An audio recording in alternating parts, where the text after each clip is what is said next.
In today's video, I'm going to show you how to get access to Google Workspace Labs. This is Google's experimental platform where you can test new AI features and productivity tools before they're released to the public. Getting early access means you can explore cutting-edge capabilities and enhance your workflow ahead of everyone else.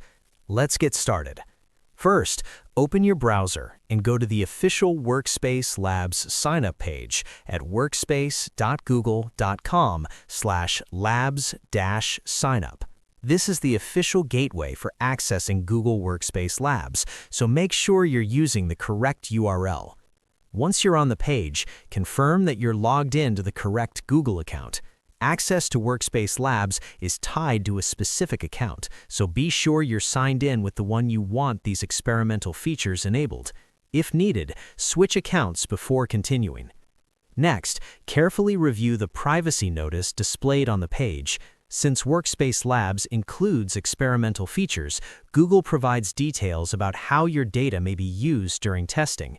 Take a moment to understand these terms before moving forward. After that, review the Terms of Service. This document outlines the conditions for participating in Workspace Labs. Because these are experimental tools, some rules may differ from standard Google Workspace services. Make sure you understand what you're agreeing to. Once you've read everything, check the box to acknowledge that you agree to the Workspace Labs terms and privacy policy. This confirms your acceptance of the program guidelines.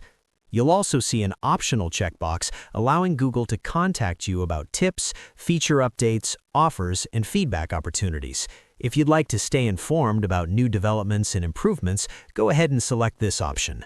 Then, confirm that you are 18 years or older by checking the required box. This age verification is mandatory for participation. Finally, click Submit. Google will process your request, and once approved, you'll gain access to Workspace Labs, where you can start exploring and testing new features as they roll out. And that's it. You're now on your way to experiencing the latest experimental tools inside Google Workspace. If you found this guide helpful, be sure to like, subscribe, and check out our other tutorials for more productivity tips. Thanks for watching, and I'll see you in the next video.